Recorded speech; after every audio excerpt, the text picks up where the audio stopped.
Students, आज का topic है हमारा सप्लाई एंड इट्स टाइप्स। इसको मैं क्लास में भी डिस्कस कर चुकी हूँ। आज हम रिवीजन के तौर पर इसको ले रहे हैं। सप्लाई एंड इट्स टाइप्स क्या है सप्लाई, क्योंकि जीएसटी की मेन जो टर्म है जीएसटी के अंदर, विदाउट सप्लाई जो है चार्जेबल जीएसटी नहीं होता है। तो जीएसटी के लिए बहुत जरूरी है कि सप्लाई के बारे में जाने, एंड अगर जीएसटी के बारे में जानना है तो सप्लाई के बारे में जाने। सप्लाई जो है वो कहाँ, किसको हम कहेंगे, एक तरह से जो इवेंट ऑकर होता है उसके ऊपर बेस कर होती है सप्लाई। सप्लाई जो चार्जेबल होती है वो तभी होती है जो टैक्सेबल इवेंट में ऑकर हो। और टैक्सेबल इवेंट का मतलब क्या होता है कि आपका एनीथिंग दैट हैपन स्पेशली और अनयूजुअल, स्पेशली इम्पोर्टेंट और अनयूजुअल, यानी कि टैक्सेबल इनकम, टैक्सेबल इवेंट को हम कहेंगे कि जो ऐसा टैक्सेबल इवेंट जो अनयूजुअल हो, यानी कि जो हम एक आम तौर पर नहीं करते हैं, जीएसटी को ध्यान में रखते हुए यानी सप्लाई को ध्यान में रखते हुए करते हैं। एंड एक्सेप्ट टैक्सेज, जो taxes on the supply of alcoholic, जो कौन सी कुछ ऐसी अनयूजुअल कौन सी सप्लाई है, जैसे हमारी अल्कोहलिक है, लीकर है, इन सप्लाईज को हम चार्जेबल नहीं मानेंगे, यानी कि अंडर जीएसटी ये चार्जेबल नहीं होती हैं। तो कुछ सप्लाई, यानी कि सप्लाई कुछ ऐसी हैं जिनको हम ये मान के चलते हैं कि वो उस पर टैक्स लगेगा। लेकिन सप्लाई को इससे पहले हमें सप्लाई को समझना जरूरी है। सप्लाई क्या है, यानी supply includes all form of supply of goods, that goods और सर्विसेज, और जो भी गुड्स हो चाहे सप्लाई और सर्विसेज हो, किसी भी तरीके की सप्लाई, जैसे कि किन किन फॉर्म को हम इंक्लूड करते हैं, sale, transfer, barter, exchange, licence, rental, lease और डिस्पोजल, मेड और एग्रीड टू बी मेड, यानी कि इन सब में से कोई सा भी काम किया गया होगा, सेल करी होगी, ट्रांसफर किया होगा, बार्टर किया होगा, यानी एक्सचेंज, लाइसेंस, रेंटल, इसी तरीके से कोई सी भी काम के लिए एग्रीमेंट किया है या कर दिया कंसिडरेशन, विद कंसिडरेशन, यानी कंसिडरेशन के साथ में अगर ऐसा कुछ एग्रीमेंट हुआ है तो वो आपका सप्लाई के अंदर आएगा। लेकिन इसके मेन जो फोकस पॉइंट है वो क्या है, पैरामीटर्स क्या है, इसमें देखिए सेकंड स्लाइड हमारी क्या कहती है कि what is supply under GST. ये थोड़ा सा इनविजिबल हो रहा है, लेकिन ये सारे वही पॉइंट हैं जो हमने इसमें डिस्कस किए थे कि such as sales, transfer, barter, exchange, licence, rental, lease and disposal, यानी किसी भी तरीके की ऐसा गुड्स एंड सर्विसेज का इनमें से कोई सी भी अगर काम किया जाता है, लाइसेंस के को यूज करते हुए सप्लाई की जाती है, रेंटल पर से इनकम होती है, तो वो सारी चीजें आपकी, या आपका बार्टर टू यानी गुड्स टू गुड्स अगर एक्सचेंज होता है, तो इस तरीके से कोई भी सप्लाई की जाएगी वो सप्लाई में टैक्सेबल इवेंट के अंतर्गत आती है, यानी कि। And for the consideration by made a person, इसके लिए दो फीचर्स हैं। क्या है कि एक तो ये कंसिडरेशन के लिए किया गया हो, और दूसरा क्या है, for the furtherance of business, यानी बिजनेस के फर्दरेंस के लिए काम किया गया हो तो वो सप्लाई के अंदर आएगा। It is also includes the importation of the services. अगर सर्विसेज की बात है तो गुड्स में भी आता, ये गुड्स और सर्विसेज दोनों के लिए कंडीशंस यूज होती हैं। लेकिन अगर सर्विसेज की केवल बात करें तो सर्विसेज के इंपोर्टेशन में भी फॉर अ कंसिडरेशन, अगर सर्विसेज हमारी दो चीजें हैं कि सर्विसेज अगर हमारी for the furtherance of the business हो या नहीं हो, लेकिन आपकी सप्लाई वो मानी जाएगी। लेकिन उसके लिए कुछ कंडीशंस हैं कि कौन सी सप्लाई को हम एक्सक्लूड करते हैं और कौन सी सप्लाई को इंक्लूड करते हैं। तो जो एक्सक्लूड सप्लाई है वो जीएसटी एक्ट में नेगेटिव लिस्ट में दे रखी है कि नेगेटिव लिस्ट और सर्विसेज कौन सी हैं, और अगर आपकी कहा जाए कि इंक्लूड कौन सी हैं तो वो सारी इंक्लूड करी जाएंगी for the consideration of the business, furtherance of the business अगर की गई है, in the course of furtherance of the business की गई है, तो वो सारी सप्लाई आपकी सप्लाई मानी जाएंगी और अंडर जीएसटी टैक्सेबल होंगी। अभी हम धीरे धीरे पढ़ेंगे कि फॉर्म ऑफ सप्लाई हमने पढ़ी लिया कि कौन कौन सी फॉर्म को हम करते हैं। दूसरा आपका है कि एसेंशियल इंग्रेडिएंट्स, यानी कि पैरामीटर्स क्या है, कैसे कौन से पैरामीटर्स को फॉलो करना होगा जिससे सप्लाई को हम जस्टिफाई कर सकते हैं कि दिस इज सप्लाई। तो क्या है, supply of goods and services, जो सप्लाई अगर किसी भी गुड्स एंड सर्विसेज दोनों में से किसी की भी सप्लाई को हम सप्लाई मानेंगे। Supply of anything, other than goods और services does not attract GST. अगर other than goods and services किसी तरीके की सप्लाई होगी तो वो आपकी जीएसटी के अंदर नहीं आएगी। And supply should be made for a consideration, ये हम आपको पहले ही बता चुके, कंसिडरेशन के लिए किया गया हो, लेकिन सर्विसेज में अगर कंसिडरेशन के लिए ना भी किया गया या फर्दरेंस ऑफ द बिजनेस नहीं किया गया है तो वो भी सप्लाई मानी जाएगी। And supply should be made in a course of furtherance of the business, ये इसके फर्दरेंस ऑफ द बिजनेस के लिए किया गया हो सप्लाई तो वो सप्लाई अंडर जीएसटी आएगा। Supply should be made by the taxable person, ये बहुत जरूरी है कि सप्लाई जो है वो टैक्सेबल पर्सन के द्वारा किया गया हो। टैक्सेबल पर्सन आपने पहले भी पढ़ा है कि टैक्सेबल जो रजिस्टर्ड पर्सन है अंडर जीएसटी वो टैक्सेबल पर्सन में आते हैं। And supply should be taxable supply, ये भी जरूरी है क्योंकि सप्लाई अभी आप टाइप्स ऑफ सप्लाई में पढ़ेंगे कि कौन सी सप्लाई जो है वो नॉन टैक्सेबल है, कौन सी टैक्सेबल है। तो जीएसटी सिर्फ उन सप्लाई पर लगेगा जो टैक्सेबल सप्लाई है। Supply should be made with in a taxable territory, ये भी जरूरी है कि टैक्सेबल टेरिटरी, कुछ टेरिटरी ऐसी हैं जहां पर उन्होंने फ्री कर दिया, उस पर जीएसटी नहीं है, तो उन सप्लाई में भी हम जीएसटी को करेंगे। यानी कि पैरामीटर्स ये सारे फॉलो करने होंगे तभी वो जीएसटी के अंदर आएगा और जीएसटी मानी जाएगी।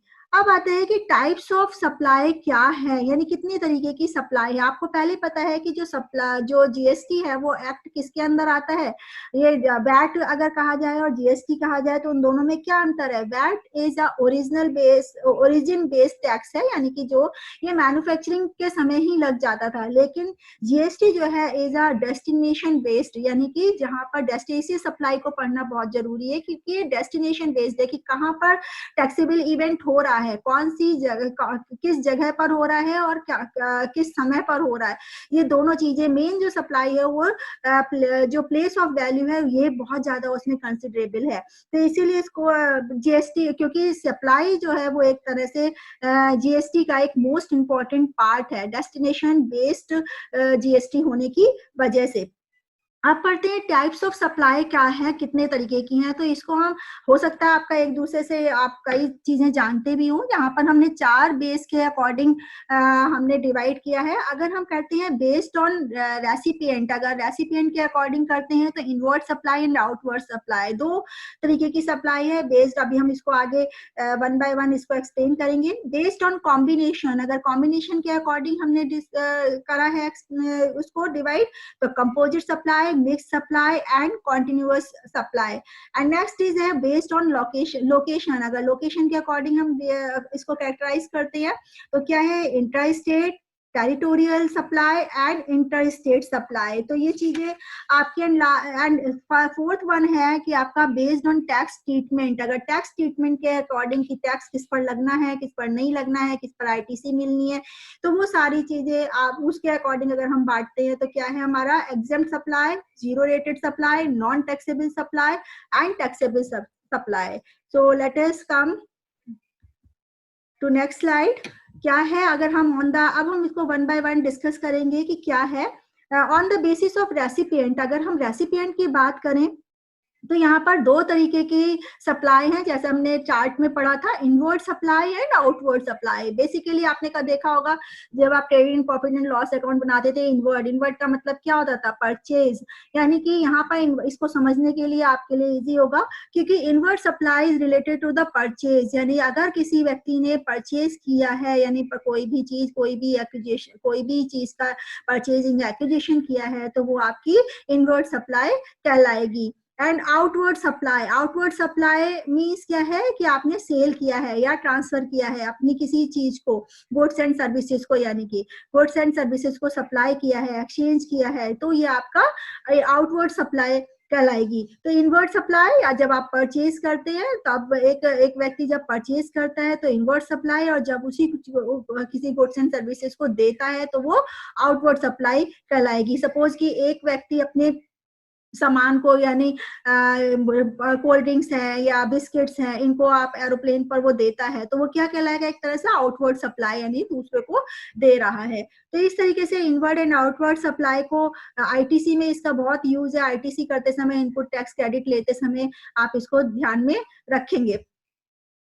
नेक्स्ट है आपके ऑन द बेसिस ऑफ, अगर हम on the basis of combination देखें, अगर कॉम्बिनेशन के अकॉर्डिंग देखें कि क्या इसका वो है, किस तरीके से हम इसको डिवाइड करते हैं, तो composite supply, mix supply and continuous supply, ये तीनों ही सप्लाई बहुत इंपॉर्टेंट है। इसका लॉन्ग क्वेश्चन बनता है आपका, और ये composite, mix and continuous supply ये ज्यादातर आपकी शॉर्ट नोट्स में भी आ जाती है 3 नंबर वाले क्वेश्चन में, तो इसको बहुत अच्छी तरीके से पढ़ के जाइएगा। ये जितने भी टाइप्स ऑफ सप्लाई हैं वो हर एक अपने आप में इंपॉर्टेंस रखता है, क्योंकि हर एक जो है वो शॉर्ट नोट्स में भी आ सकता है, तो इसकी पूरी तैयारी करके करिएगा आप लोग। तो कंपोजिट सप्लाई मेनली क्या होती है, 2 और मोर गुड्स एंड सर्विसेज, जो दो से अधिक जो सप्लाई एक साथ मिल करके बेची जाती हैं उसको हम कंपोजिट सप्लाई कहते हैं। यानी कि इसमें क्या होता है कि इसमें एक प्रिंसिपल सप्लाई होती है और बाकी सारी हमारी प्रिंसिपल सप्लाई नहीं होती है, यानी कि वो एक तरह से सबऑर्डिनेट यानी सब सप्लाई के बारे की तरह देखी जाती है। सब सप्लाई का मतलब क्या है कि आपका कंपोजिट सप्लाई में आप एक एग्जाम्पल के थ्रू कह सकते हैं कि एक टूथ एंड ब्रश है आपका, तो यानी ब्रश और टूथ में क्या होगा, जो मेन इसके कंपोजिट सप्लाई में एक प्रिंसिपल सप्लाई क्या हो गई कि आपका टूथपेस्ट, यानी कि टूथपेस्ट और ब्रश में अगर आपका देखा जाए तो टूथपेस्ट का ज्यादा मेन जो प्रिंसिपल सप्लाई है वो टूथपेस्ट की है। तो वो कह रहा है 2 और मोर गुड्स, जब 2 और 2 से अधिक जो सप्लाई हैं वो एक साथ, गुड्स और सर्विसेज को जब हम एक साथ सप्लाई करते हैं तो वो आपकी कंपोजिट सप्लाई कहलाती है। लेकिन इसमें हम टैक्स रेट किस पर लगाएंगे, कौन सी सप्लाई पर लगाएंगे, इसके लिए जीएसटी में कहा गया है कि जो हायर रेट सप्लाई है, यानी कि हायर जो, जैसे मान लीजिए पेस्ट और टूथपेस्ट और ब्रश है, तो इसमें जिसका रेट ज्यादा होगा उस पर सप्लाई लगेगी, यानी कि प्रिंसिपल जो होगा, प्रिंसिपल मेन जो प्रिंसिपल कमोडिटी होगी, प्रिंसिपल गुड्स होगा, प्रिंसिपल सप्लाई होगी, सर्विसेज होगी, उस पर टैक्स लगाया जाएगा यहाँ पर। तो इसके यहाँ यानी कि आप इसको हम इन नटशेल कह सकते हैं, composite supply is that supply which is given with 2 or more goods and services and which are naturally bundled, है ना, जो एक दूसरे से जुड़े हुए होते हैं, and supply and in each other of the ordinary course of the business, one of which is a principal, इसमें से एक ना एक कोई जो होती है वो प्रिंसिपल सप्लाई होती है, और उस पर जो है प्रिंसिपल जो सप्लाई है उसी पर ही हम टैक्स रेट जीएसटी उसी पर ही चार्ज किया जाता है। नेक्स्ट है आपका है मिक्स्ड सप्लाई। मिक्स्ड सप्लाई का मतलब क्या है, यानी कॉम्बिनेशन ऑफ गुड्स, इसमें जरूरी नहीं है कि एक प्रिंसिपल सप्लाई हो और एक सब सप्लाई हो, यहाँ पर आपकी सारी जो 3-4 चीजों का एक साथ बंडल मिला करके आपका एक कॉम्बिनेशन बन जाता है गुड्स एंड सर्विसेज का। और यहाँ जैसे मान लीजिए एक कोई भी किसी ने ऑफर निकाला और 3-4 चीजों को कि मशीन है, वॉशिंग मशीन है, उसके साथ प्रेस मिलेगी, उसके साथ आपका ईयरफोन भी मिलेगा, इस तरह से, या आप कोई लैपटॉप लेने जाते हैं उसके साथ उसकी एक्सेसरीज के साथ में भी मिलता है वो सारी चीजें, कि आपका बैग है, उसकी ईयरफोन है, ब्लूटूथ है, ये सारी चीजें आपकी उसमें एक साथ बंडल बना करके वो देते हैं। तो the combination of goods and services by taxable person for a single prices is called mix supply, यानी कि अगर एक साथ 2 या 4 चीजों को मिलाकर कॉम्बाइन कर करके एक साथ अगर बेचा जाता है तो वो मिक्स सप्लाई कहलाता है। अ mix supply will have the tax rate of the item which has the highest rate. यहाँ पर जो इन 4-5 चीजें में से जो सबसे हाईएस्ट रेट की जो चीज होगी उस पर जो है जीएसटी चार्ज किया जाता है। कंपोजिट में क्या था, जो प्रिंसिपल सप्लाई होगी, जो मेन सप्लाई होगी, उस पर हम उस वाले गुड्स पे या सर्विसेज पे हम टैक्स लगाते हैं, जीएसटी लगता है। लेकिन मिक्स सप्लाई में क्या होता है, जो हायर रेट, क्योंकि ये सारी को हम इंडिविजुअल, इसकी खास बात क्या होती है कि इसमें जो चीजें बेची जाती हैं वो इंडिविजुअली भी अलग अलग करके भी बेची जा सकती है, उनकी अपनी अपनी अलग से भी इंपॉर्टेंस होती है, लेकिन वो 3-4 चीजें एक साथ मिला करके भी एक के साथ एक बेच सकते हैं। तो मिक्स सप्लाई में बंडल ना कहकर बंडल ऑफ या कॉम्बिनेशन ऑफ द गुड्स कह सकते हैं, बंडल नहीं कह सकते, क्योंकि कॉम्बिनेशन यहाँ पर कई सारे गुड्स का हम मिला करके करते हैं। तो इसमें जीएसटी किस पर चार्ज किया जाता है, जो हाईएस्ट रेट्स की, उन सब चीजों में जो हाईएस्ट रेट्स की चीज होगी उस पर हम सप्लाई को चार्ज जीएसटी को चार्ज करते हैं। नेक्स्ट आता है continuous supply. Continuous supply basically किस पर होती है, कौन सी होती है, जो रनिंग सप्लाई होती है, ऑनगोइंग प्रोसेस पे होती है। जैसे देखा होगा कि पेट्रोल जो है वो रनिंग में होता है, या गैस पाइप्स के द्वारा गैस की सप्लाई जो होती है वो आपकी रनिंग में है। तो कॉन्टिन्यूअस सप्लाई जैसे जो हम कहेंगे as the ongoing process supply कहेंगे उसे। And the goods and services are supplied periodically and the payment are also, इसमें पेमेंट किससे लेंगे, या तो पीरियोडिक बेस पर रहेंगे या जो इनवॉइस पीरियोडिकली दी गई होगी उसके अकॉर्डिंग उस पर जीएसटी चार्ज करेंगे। तो यानी कि यहाँ पे कॉम्बिनेशन के अकॉर्डिंग अगर हम डिसाइड करते हैं कितने प्रकार की हमारी है, तो composite supply, mix supply and continuous supply, और तीनों ही अपने आप में उनकी इंपॉर्टेंस है। कंपोजिट सप्लाई में किस पर रेट टैक्स लगता है, जो कि प्रिंसिपल सप्लाई होती है। मिक्स्ड में किस पर सप्लाई टैक्स लगता है, जो हायर रेट की जो कमोडिटी होती है या गुड्स एंड सर्विसेज होंगी उस पर लगेगा। एंड हमारी कॉन्टिन्यूअस सप्लाई में जो हमारी ऑनगोइंग प्रोसेस है उसकी जो टैक्स इनवाइस होगी पीरियोडिक, उस पर टैक्स लगाया जाता है।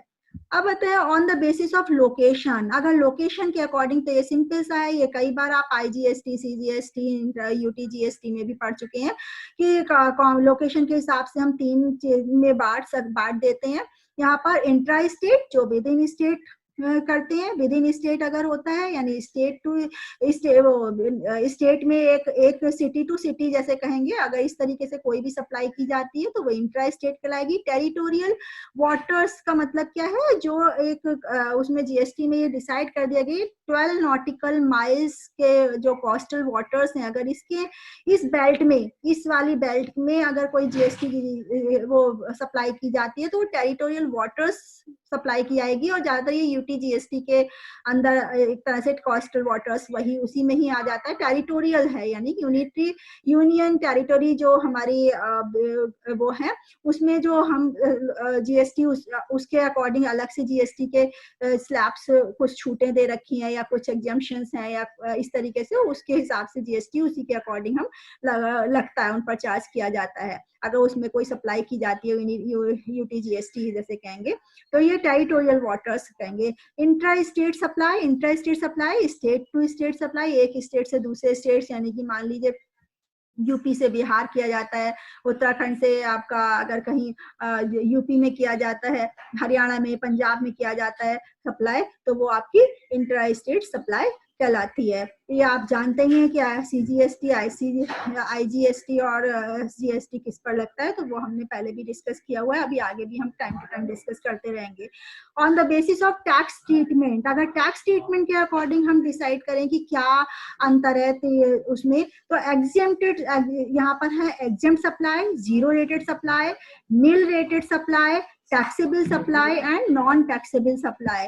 यहाँ क्योंकि सभी देखिए आपका ये तीनों एक जैसे लग रहे हैं, exempt supply, zero rated supply, nil rated supply, non taxable supply, तो इनमें अंतर क्या है इसको हम एक्सप्लेन कर दे कि अक्सर ये भी शॉर्ट नोट्स में बहुत आता है कि what do you mean by this exempt supply, zero rated supply. तो एग्जेम्प्ट सप्लाई क्या है, exempt supply goods and services sold by the company, जो कि अंडर जो एग्जेम्प्ट सप्लाई ज्यादातर अंडर सेक्शन 2 सबसेक्शन 47 में इसको एक्सप्लेन किया गया है कि जो आपके शेड्यूल 3 में डिस्क्राइब की गई है कि ऐसी सप्लाई जो शेड्यूल 3 में जीएसटी एक्ट 2 सबसेक्शन 42 में डिसाइड की गई है कि ऐसी सप्लाई जो कि फुल्ली एग्जेम्प्टेड है, जिन पर कोई टैक्स नहीं लगेगा, उसको वो चीजें वो आपकी सेक्शन उस सप्लाई पर यानी उन गुड्स एंड सर्विसेज पर किसी प्रकार का जीएसटी ऑकर नहीं होगा। No GST will be charge on these goods and services, जो कि आपकी सेक्शन 11 तो होली एग्जेम्प्टेड है, लेकिन कुछ एग्जेम्प्टेड एरिया वाइज भी है। तो इसलिए यहाँ पर मैं ये कहूंगी 2 जीएसटी एक्ट 2 सबसेक्शन 42 और शेड्यूल्स स्पेसिफाइड शेड्यूल सी जो शेड्यूल 3 है उसके अकॉर्डिंग अगर जो भी चीजें हैं सेक्शन 10 के, तो उसके अकॉर्डिंग अगर जो भी चीजें हैं वो एग्जेम्प्ट सप्लाई के अंतर्गत आती हैं। उसको आप जा करके देख सकते हैं एक्ट में कि कौन कौन सी चीजें हैं। और इस पर जो ये जैसे नॉन प्रॉफिट ऑर्गेनाइजेशन है और सिक्योरिटीज है, ये सारी चीजें आपकी इसी एग्जेम्प्ट सप्लाई के अंतर्गत आती हैं, ड्यूज वगैरह के जो काम है। तो इसमें आपका आईटीसी जो है मैंने लिखा ये कहा can not be claimed as input tax ID, लेकिन इसकी खास बात क्या है कि एग्जेम्प्ट सप्लाई में आईटीसी अगर है वो इनपुट टैक्स क्रेडिट है वो क्लेम नहीं किया जा सकता। इसको मैं इनपुट टैक्स क्रेडिट का भी एक क्लास ले लूंगी आपका रिवीजन का, तो उसको मैं अच्छी तरीके से पढ़ाऊंगी आपको। इनपुट टैक्स क्रेडिट यानी कि जो रिफंड एक तरह से कहेंगे, आपने जो टैक्स दिया उसका वो नहीं मिलेगा। Zero rated supply, zero rated supply the tax paid on the supply which are zero rated are refunded, यानी कि जीरो रेटेड का मतलब क्या है, ऐसे कुछ एरिया उन्होंने डिसाइड कर दिए हैं जो जीरो रेटेड है, जिस पर हम ये भी नहीं कह सकते कि बिल्कुल एग्जेम्प्टेड है, लेकिन हाँ ये जीरो रेटेड सप्लाई कहलाती है। जैसे इकोनॉमिक सेज है, जैसे special economic zone developing areas हैं, उस पर अगर कुछ ऐसा काम होता है तो उस पर जीरो रेटेड यानी सप्लाई कुछ नहीं मिलेगी, लेकिन उसके लिए जो सामान आएगा तो उसके लिए तो सप्लाई उस पर टैक्स लगेगा, तो इसीलिए इसका नाम जीरो रेटेड सप्लाई रखा गया है। लेकिन इस पर जीरो रेट सप्लाई पर आईटीसी को क्लेम किया जा सकता है कि अगर हमने कोई टैक्स दिया है और उसको हम स्पेशल इकोनॉमिक जोन में काम किया है तो उसको हम रिफंड ले सकते हैं, यानी कि उसको आईटीसी हम ले सकते हैं।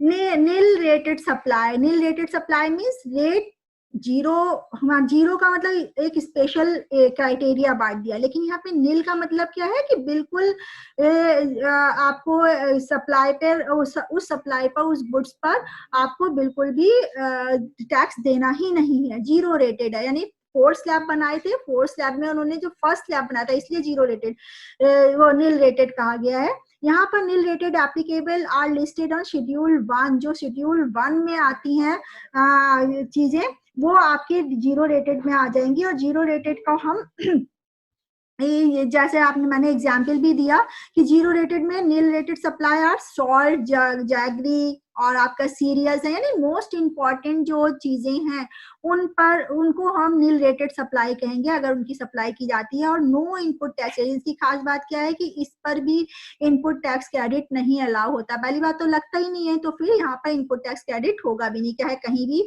किसी का इसको सप्लाई किया जाए। तो इसलिए आपकी 3 तरीके की सप्लाई आपने मेनली पढ़ी, क्या है एग्जेम्प्टेड सप्लाई, जो एग्जेम्प्ट सप्लाई है, zero rated supply and nil rated supply. तीनों में क्या अंतर है, मेन खास बात क्या है, एग्जेम्प्ट सप्लाई में आपको आईटीसी अलाउड नहीं होता, नील रेटेड में भी आईटीसी अलाउड नहीं होता, लेकिन जीरो रेटेड में आईटीसी अलाउड होता है। एग्जेम्प्टेड सप्लाई वो है, वो ज्यादातर क्या कहता है, होली एग्जेम्प्टेड जो कंपनी से आपके से रिलेटेड होती है, गुड्स एंड सर्विसेज, जैसे आपने एनपीओज वगैरह हैं उनमें, या जो रेजिडेंशियल ड्वेलिंग के से रिलेटेड आपकी आती हैं, तो उसको भी कंपनी जो गवर्नमेंट है वो एग्जेम्प्ट कर देती है समय समय पर। तो वो सेक्शन 2 सब सेक्शन 14 के शेड्यूल 3 में जो दी गई है वो आपकी एग्जेम्प्टेड सप्लाई के अंदर आएंगी। और नील रेटेड सप्लाई में क्या है कि जो मोस्ट इंपॉर्टेंट आपकी सप्लाई है वो आपकी नील रेटेड में सब आएंगी, जैसे आपका सॉल्ट, जैगरी ये वगैरह है। तो इस तरह से ये तीनों में कैटेगराइज है, देखने में तीनों एक जैसी लगती है लेकिन तीनों में थोड़ा थोड़ा अंतर है। नेक्स्ट आपका है non taxable supply and taxable supply. ये भी देखिए आपका बिल्कुल वैसे ही लग रहा है, नॉन टैक्सेबल यानी कि आपका nil rated, zero rated, exempted supply जैसे, लेकिन इसमें थोड़ा सा अंतर है। नॉन टैक्सेबल सप्लाई जैसे अल्कोहल आपका था, इसमें टैक्स से नहीं, अंडर जीएसटी टैक्स नहीं लगता। Hand supply of alcoholic liquor for human consumption, petroleum, ये जो है आपकी हाई स्पीड, इनका सप्लाई, इनको छोड़ करके जो आपका सेक्शन 9 में कहा गया है एक्टिविटीज में स्पेसिफाइड शेड्यूल 3 में कही गई है, उसमें जो सप्लाई है यानी कि non-taxable supply is supplied under the section 7 of the act which is not chargeable to tax due to the excluded by charging section यानी कि मैंने पहले बताया था कि अल्कोहल जो है उस पर आपका नहीं टैक्स जीएसटी नहीं लगता है, यानी इस चार्जेबल सेक्शन के अंदर नहीं आता है। तो सेक्शन 7 के अंदर जो सप्लाई दी गई है जो कि इस चार्जिंग सेक्शन में नहीं आती हैं वो आपकी नॉन टैक्सेबल सप्लाई कहलाएंगी। हालांकि जो मैंने कहा अल्कोहलिक, जो अल्कोहल है, लीकर है, पेट्रोल है, इस पर नहीं लगते, लेकिन जो हमारे डेली यूज में ह्यूमन कंजम्पशन में आते हैं उन पर टैक्स लगता है। लेकिन जो मेन प्योर अल्कोहलिक वगैरह है, इसको मैंने आपको क्लास के समय भी एक्सप्लेन किया था।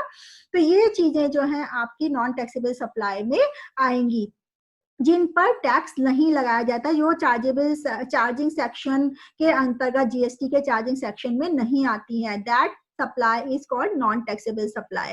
एंड टैक्सेबल सप्लाई वो सप्लाई कहलाएंगी जो टैक्सेबल इवेंट के अंतर्गत होती हैं, जो मैंने सप्लाई को स्टार्टिंग में बताया था कि कौन सी सप्लाई आपकी टैक्सेबल मानी जाएंगी, जिनको हम सप्लाई मानेंगे और उन पर हम जीएसटी लगाएंगे, चार्ज करेंगे। तो वो सारी जिन्हें नील रेटेड, एग्जेम्प्टेड रेटेड, इन सबको खत्म करने के बाद जो भी सप्लाई बचती है गुड्स एंड सर्विसेज की, वो सारी सप्लाई जो है टैक्सेबल सप्लाई में आ जाएंगी। Taxable supply mean supply of goods and services और both which is leviable to tax under central goods act and services, जो goods and services tax act 2017 के अंतर्गत जो भी आती हैं वो सारी टैक्सेबल सप्लाई कहलाती हैं। तो अब आपने समझा, ये विजिबल नहीं है लेकिन मैंने इसको समझाने की कोशिश करी थी कि टैक्सेबल सप्लाई तो मानी जाती है जो रेगुलर है, नील रेटेड है, जीरो। हम इस नील रेटेड को क्यों टैक्सेबल सप्लाई मान लेते हैं?